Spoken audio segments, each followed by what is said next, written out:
구약성경 에스겔 3장 17절로 21절 말씀입니다. 구약성경 1154면입니다. 에스겔 3장 17절로 21절 말씀을 함께 읽습니다. 인자야, 내가 너를 이스라엘 족속의 파수꾼으로 세웠으니 너는 내 입의 말을 듣고 나를 대신하여 그들을 깨우치라.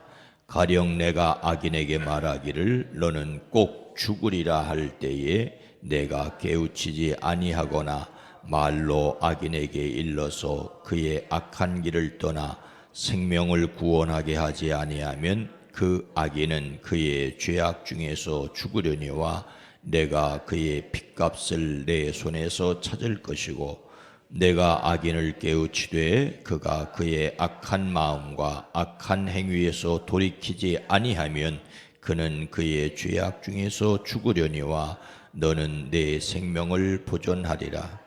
또 의인이 그의 공의에서 돌이켜 악을 행할 때에는 이미 행한 그의 공의는 기억할 바 아니라 내가 그 앞에 거치는 것을 두면 그가 죽을지니 이는 내가 그를 깨우치지 않음이니라.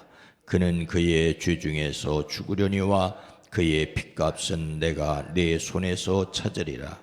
그러나 내가 그 의인을 깨우쳐 범죄하지 아니하게 하므로 그가 범죄하지 아니하면 정녕 살리니 이는 깨우침을 받음이며 너도 내 영혼을 보존하리라. 아멘. 오늘도 그리스도 예수 안에서 승리하시기를 주의 이름으로 축복합니다. 비가 오고 날씨가 많이 쌀쌀해진다고 합니다. 건강관리도 잘 하실 수 있기를 바랍니다. 주님이 오시기 전 605년 전 첫 번째로 바벨론 포로 때 다니엘은 어린 나이에 잡혀가 어른이 되어 선지자로 부름을 받고 바벨론에서 활동을 하였지요. 주전 597년 두 번째 바벨론 포로 때 에스겔은 25 나이에 잡혀가 30살에 선지자로 부름을 받고 역시 바벨론에서 활동하였습니다. 다니엘과 에스겔 두 사람은 모두 바벨론에서 활동하였고 참으로 놀라운 이상, 환상을 체험했습니다. 오늘 말씀에서 에스겔은 하나님의 말씀이 적힌 두루마리를 먹고 가서 이스라엘에게 알려주라는 명령을 듣습니다. 그가 입을 벌렸더니 하나님께서 그 두루마리를 먹여주시며 말씀하셨습니다. 사람아, 내가 너에게 주는 이 두루마리를 먹고 너의 배를 불리며 너의 속을 그것으로 가득 채워라. 그래서 에스겔이 먹었더니 그의 입에 꿀같이 달았습니다. 그리고 또 말씀하십니다. 사람아, 어서 이스라엘 족속에 가서 내가 하는 바로 이 말을 그들에게 전하여라. 나는 너를 이스라엘 족속에게 보낸다. 어렵고 알기 힘든 외국말하는 민족에게 너를 보내는 것이 아니다. 알아들을 수 없는 말, 알아듣기 어려운 외국어를 사용하는 여러 민족에게 너를 보내는 것이 아니다. 차라리 너를 그들에게 보냈으면 그들은 너의 말을 들을 것이나 이스라엘 족속은 너의 말을 들으려고 하지 않을 것이다. 온 이스라엘이 얼굴을 쇠가죽을 뒤집어 쓴 고집센 자들처럼 너의 말을 듣지 않을 것이기 때문이다. 그래서 내가 내 얼굴도 그들의 얼굴과 맞먹도록 억세게 만들고 내 얼굴도 그들의 얼굴과 맞먹도록 쇠가죽을 씌워주겠다. 내가 내 이마를 바윗돌보다 더 굳게 금강석처럼 만들어 놓았다. 그들을 두려워하지 말고 그들의 얼굴 앞에서 떨지도 말아라. 하나님께서 에스겔을 어떤 사람으로 세우셨습니까? 그가 받은 사명은 무엇이었습니까? 17절 말씀입니다.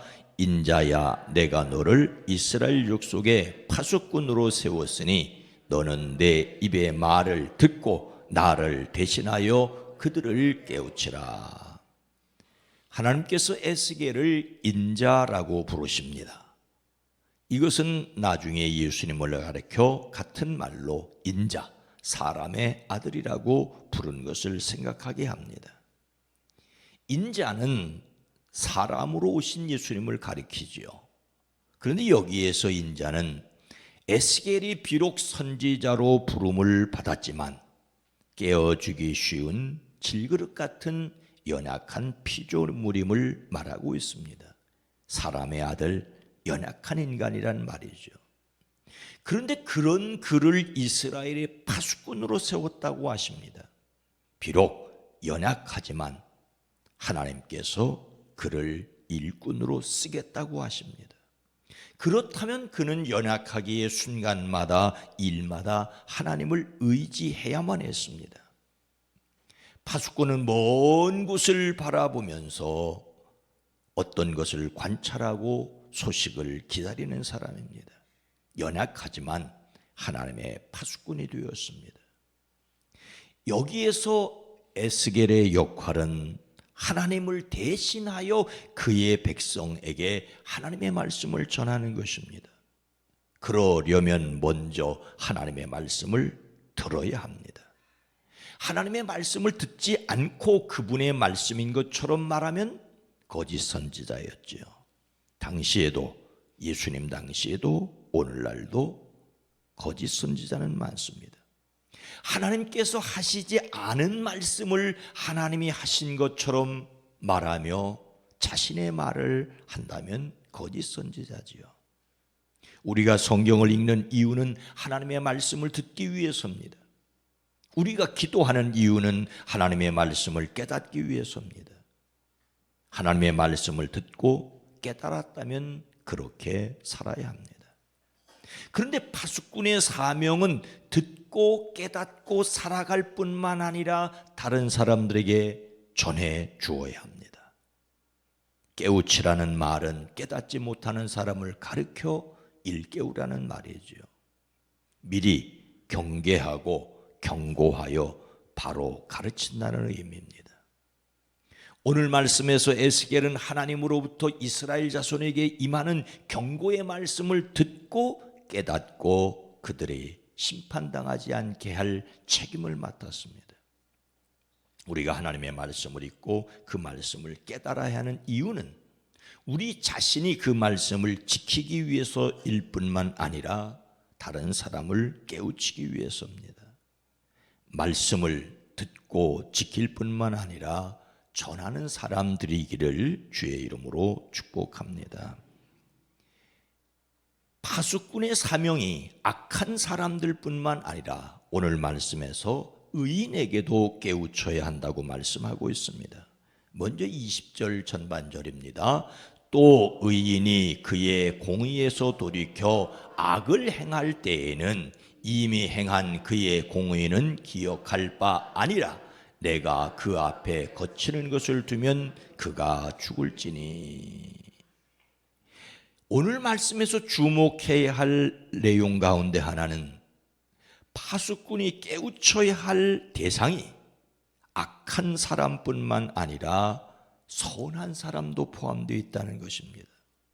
또 만일 의인이 지금까지 걸어온 올바른 길에서 떠나서 악한 일을 할 때에 내가 그 앞에 올무를 놓아 그 의인 역시 죽게 할 것이다 라고 하십니다.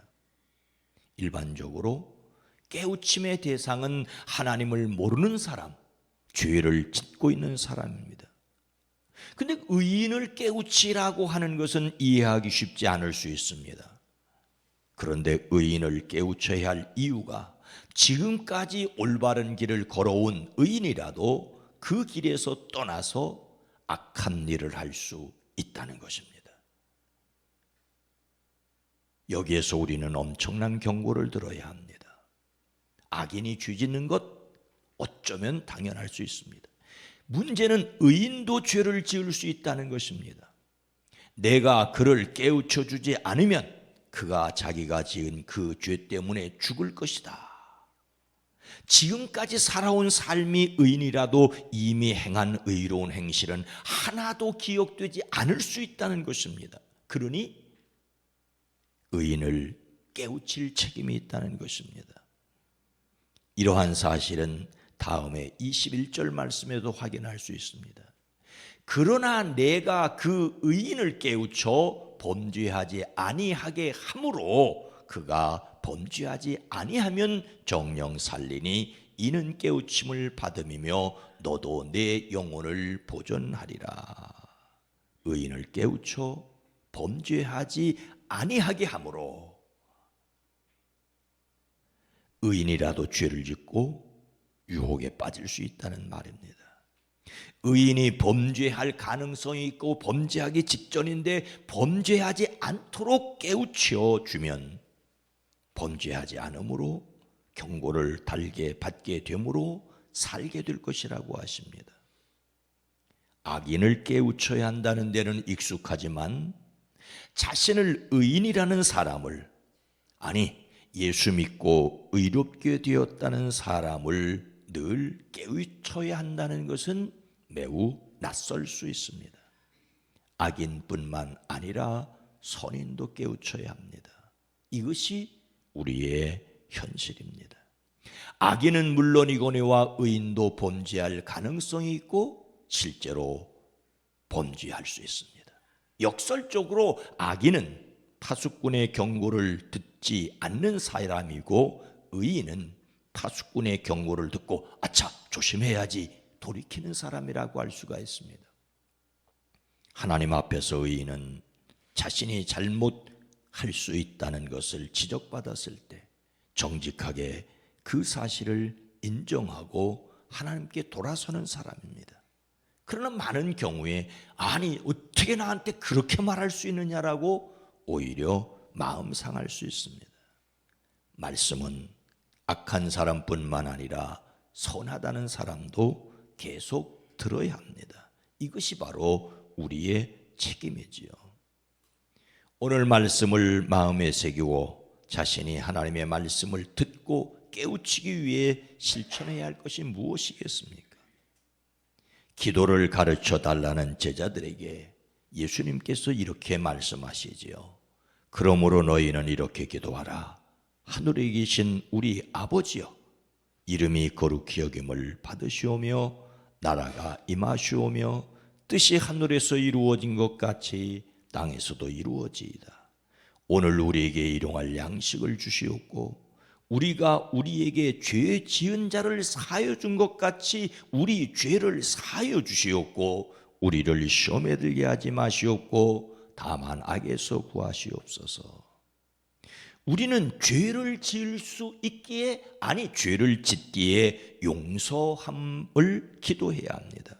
그럴 뿐만 아니라 우리를 시험에 들지 않게 하시고 악에서 구하여 주십시오라고 기도해야 합니다.